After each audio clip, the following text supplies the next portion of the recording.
Bonjour et bienvenue. Aujourd'hui, nous recevons Carole Mélosy, la fameuse Carole de Happy Me. Je vais la laisser se présenter dans pas très longtemps, mais je vais juste vous donner un peu des éléments de contexte. Carole est une amie, une femme que j'aime beaucoup, que j'ai rencontrée il y a quelques années chez Nathalie Cariou, voilà, qui était donc coach en liberté financière. Et avec Carole, on a passé pas mal de temps à discuter de nos activités professionnelles réciproques. On a même travaillé ensemble sur un projet commun.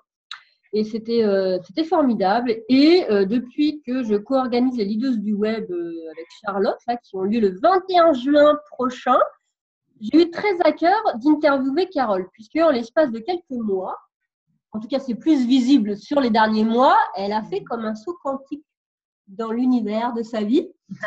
Et j'avais vraiment envie de passer du temps avec elle, de vous la présenter si vous ne la connaissez pas, et puis d'écouter un peu ces belles paroles sages et précieuses.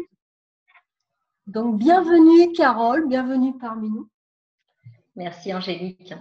Justement, est-ce que tu veux bien te présenter, s'il te plaît? Dire ce que tu fais, qui tu es. Oui, donc je suis Carole Mélosy, comme tu l'as dit, et je suis prof de bien-être. Je suis une sorte de coach tout-terrain. En fait, dans mes coachings 2 en 1 corps-esprit, je donne toutes les clés pour être bien dans sa peau, que ce soit mentalement comme physiquement. Et ça nous va bien.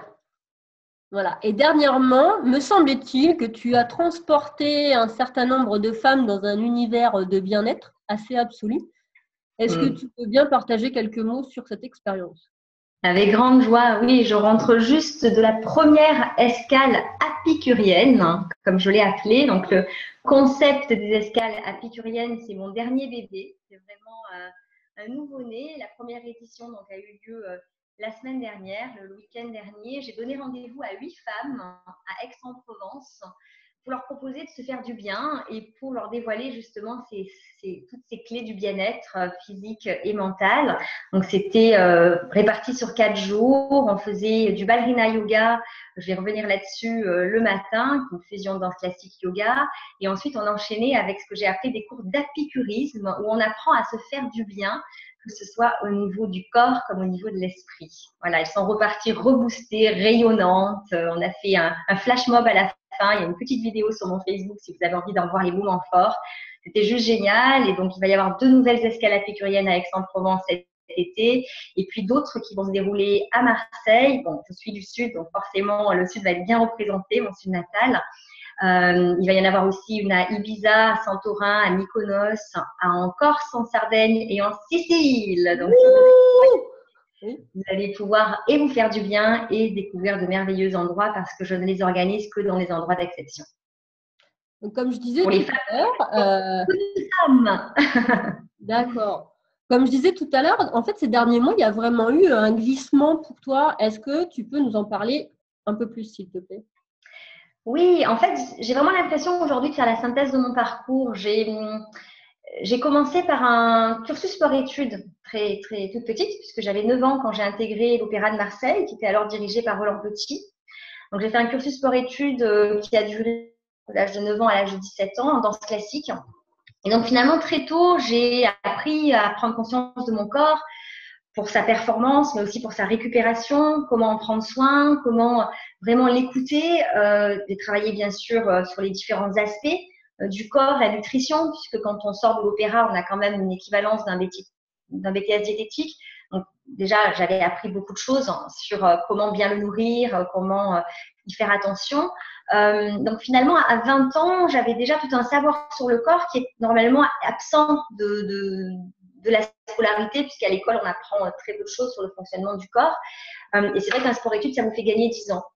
Après, j'ai mis de côté un petit peu ce savoir corporel, toute cette conscience, toute cette intelligence corporelle, parce que l'esprit m'a énormément appelée dans le sens où j'allais pas bien. J'avais 20 ans, j'étais jeune, j'avais tout ce qu'il faut a priori, mais j'étais mal dans mes chaussons. Donc, j'ai commencé à faire un travail sur moi-même pour essayer de comprendre ce qui se passait, apprendre à gérer mes émotions, mon stress, me connaître. Et donc, j'ai développé un autre pôle de compétences, hein, l'aspect plus esprit après l'aspect corps. Et je suis devenue thérapeute de couple, coach de vie, et j'ai accompagné des personnes d'abord en entreprise en tant que coach interne et ensuite en cabinet libéral depuis près de 10 ans maintenant. Et tout récemment, je me suis dit, mais finalement, pourquoi ne pas finalement faire la synthèse, réintégrer tout ça, récupérer la connaissance du corps et effectivement la mettre au service d'un bien-être global en intégrant aussi le module bien-être de l'esprit. Et c'est comme ça que le concept des escales épicuriennes, où on travaille vraiment sur toutes les dimensions, est né. D'accord. Non, c'est un drôle. Enfin, ça comment c'est un drôle. Parce que ça fait quelques années qu'on se connaît. Moi, je t'ai connue en tant que thérapeute, en effet, et coach. Et là, ce que j'ai observé, c'est vraiment ta place est claire et limpide aujourd'hui. Enfin, voilà. Elle l'était avant. Je ne veux pas que tu n'étais pas à ta place en tant que thérapeute, mais là, tu as vraiment dépassé un levier, un niveau. Je ne sais pas comment on peut l'appeler. J'ai réhabilité en fait vraiment toute une partie de moi que j'avais un petit peu occultée parce que c'est vrai que l'image du thérapeute, l'image du psy, du coach, etc. Traditionnellement, il s'assoit, il écoute, il échange avec le client, mais l'aspect corps est un peu absente. Et à un moment donné, je me disais mais c'est pas moi finalement. Si je veux totalement être authentique et si je veux donner vraiment de la valeur à mes accompagnements, il faut que j'intègre absolument tout. Et c'est vrai que c'est drôle parce qu'au lycée, on m'appelait la tête et les jambes parce qu'en fait, j'avais vraiment besoin de me nourrir intellectuellement et en même temps, si je ne faisais que ça, j'avais des fourmis dans les pattes, j'arrivais pas à tenir en place. Et inversement, à l'opéra, j'en avais vite marre de parler que de chaussons usés et de collants. Enfin voilà, il fallait vraiment aussi que je me nourrisse au niveau de l'esprit. Donc il y a toujours eu ces deux aspects. Et d'ailleurs, sport, études, finalement le message, finalement ma mission, entre guillemets, en toute humilité, si en tout cas on a une mission de vie, elle était finalement là, il suffisait juste de le regarder, sport, études. Donc il y avait vraiment les deux dimensions correspondaient dès le départ. Je crois que ça m'a. Voilà, c'était le signe qu'il fallait que j'accompagne de manière globale. La mission, justement, c'est quelque part, c'est à quoi est-ce que tu aspires, toi? Enfin, voilà, à quoi tu aspires et qu'est-ce que tu as envie d'offrir? Aujourd'hui, ce à quoi j'aspire, c'est vraiment de partager mon bien-être, de partager le bonheur que j'ai pu développer dans ma vie parce que je pense qu'il est contagieux et que ça fait du bien de voir des personnes qui vivent ce à quoi tellement de gens aspirent et partager toutes ces clés que tellement de personnes m'ont transmises et pour lesquelles j'ai tellement de gratitude. Je dis souvent que j'ai eu la chance d'aller très mal, très jeune, ce qui m'a permis d'aller bien plus tôt. Et donc, c'est un peu l'inverse en fait. Et toi, tu as fait à l'inverse, quoi. Ouais, d'accord. Donc, j'ai juste envie je suis la preuve vivante que c'est possible en fait de tout transformer, tous les domaines de sa vie. Et au final, c'est pas si compliqué, il faut juste avoir les bonnes clés. Voilà, c'est ça que j'ai envie de donner à celles qui ont envie de faire le chemin. Et par rapport à tes activités professionnelles, à ton business, à tes revenus, à ta visibilité, est-ce que ça a changé là ces derniers mois avec cette nouvelle façon d'être et façon de faire au monde? Est-ce que ça a eu des répercussions sur ce que tu proposes? Ce qui est assez impressionnant, c'est que c'est la fluidité. Parce que mon cabinet fonctionne depuis déjà pas mal d'années. Bon, voilà, ça a pris un petit temps. Oui, tu étais très demandée. Hein. Enfin, voilà, tu avais ton cabinet était plein. Hein. Ça tournait bien. Donc, finalement, je n'avais pas vraiment besoin de modifier des choses sur le plan purement du business model, du création de réalité, etc. Mais j'ai eu un appel intérieur vraiment à me réinventer. Et ce que j'observe, c'est que non seulement ça marche, donc ça vaut le coup de prendre des risques, parce que finalement, j'ai remplacé des choses par d'autres, mais au final, ça n'a pas d'impact financier, mais surtout la fluidité que je rencontre est tout à fait différente. C'est-à-dire là où j'avais besoin quand même de faire des efforts, d'agir vraiment pour que ça fonctionne, maintenant que j'ai l'impression d'avoir trouvé ma vague d'une certaine façon, les choses se font toutes seules. C'est-à-dire que j'ai quasiment plus l'impression de travailler, les personnes m'appellent, les contacts se font, les partenariats se font tout seuls. Et c'est presque magique en fait. Ça peut paraître un peu fou, mais je pense que c'est ce qu'on appelle le flow, le flux. C'est-à-dire, voilà, il y a quelque chose qui est au-delà du mental en fait. Par exemple, le Badrina Yoga, cette discipline que j'ai créée à la rencontre de la danse classique et du yoga, ça m'est arrivé comme un fax. Voilà, un matin, je me suis dit, mais c'est bien sûr, c'est ça qu'il faut que je propose au niveau corporel. Donc voilà, je crois que les choses nous arrivent presque malgré nous, avec une grande aisance, une grande fluidité, et, et les choses se mettent en place très très concrètement. On n'est pas juste dans les idées, il y a une vraie réalité, mais avec une grande facilité. Et quel conseil tu donnerais, toi, à des personnes qui ne sont pas tout à fait alignées, voilà, qui ne sont pas tout à fait à leur place? Est-ce que tu leur dis de laisser faire, d'attendre, ou au contraire d'agir, ou un mélange de tout ça? Le conseil que je donnerais à des personnes qui veulent effectivement s'aligner, se déployer, c'est de désapprendre pour réapprendre. C'est-à-dire déjà de lâcher tout ce qu'elles pensent savoir sur elles, tout ce qu'elles pensent devoir faire ou accomplir de par ce que la société nous demande. Lâcher les dictates, lâcher les obligations, en fait. C'est ça que j'appelle désapprendre pour réapprendre, et vraiment plonger au fond d'elles et découvrir qui elles sont. Voilà. Ça demande aussi d'arrêter d'être sur tous les fronts parce qu'on n'est pas fait pour tout faire. Et aujourd'hui, les femmes, elles ont aussi pour prouver qu'elles sont aussi fortes que les hommes, ce qu'elles sont d'ailleurs, différemment, mais ce qu'elles sont. Elles ont tendance à vouloir être sur tous les fronts, à vouloir rien lâcher, etc. Elles s'épuisent de ce fait, à vouloir être des pros, des mères de famille, des épouses, à vouloir être partout.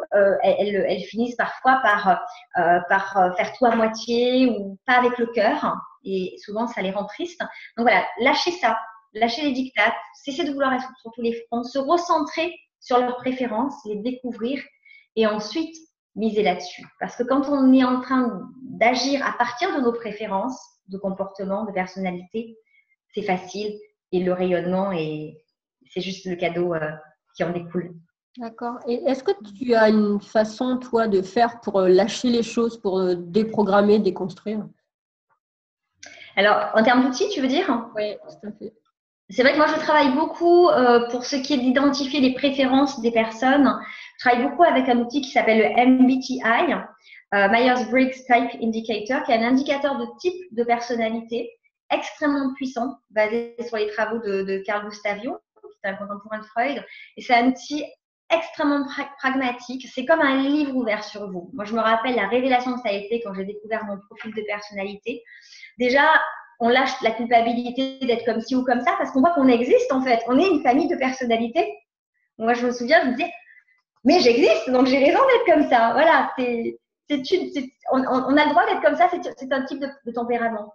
Donc, ça, c'est le premier outil avec lequel je travaille en général pour les personnes qui ne se connaissent pas ou qui sont un peu perdues, qui sont en perte de repères. Et il y a un autre outil aussi que j'aime beaucoup, que j'affectionne énormément, c'est l'EFT, Emotional Freedom Techniques, qui est un outil psycho-émotionnel où on travaille sur les méridiens et qui permet vraiment de lâcher beaucoup de peur, en fait. Parce que souvent, quand on est comme ça dans ce travail, il y a une part qui est en vie, mais il y a aussi beaucoup de résistance. On a peur de lâcher le connu parce qu'il nous est familier, et là, l'EFT nous est d'une grande aide. D'accord, merci beaucoup.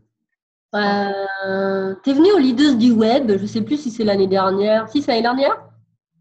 C'est il y a 2 ans. Il y a 2 ans. En 2015, ouais. Alors, qu'est-ce qui fait qu'on va aux Leaders du Web?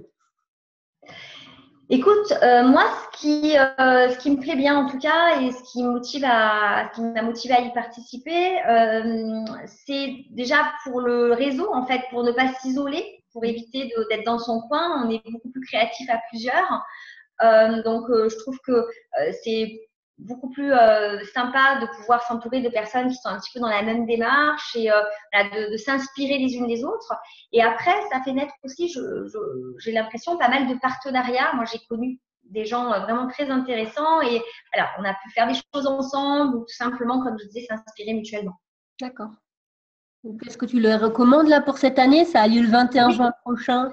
C'est une bonne idée, effectivement. Si vous regardez cette vidéo, de toute façon, à mon avis, c'est que déjà, cet univers de l'entrepreneuriat et de l'infoprenariat vous plaît bien. Donc, ça pourrait peut-être être la marche suivante à franchir pour vous. D'accord. Moi, je te dis à très bientôt. Je te remercie pour ce moment. Avec grande joie. Et on se retrouve bientôt, sûrement dans un de tes stages. Écoute, la prochaine escale apiturienne t'attend pied ferme. À bientôt, Angélique. À très vite.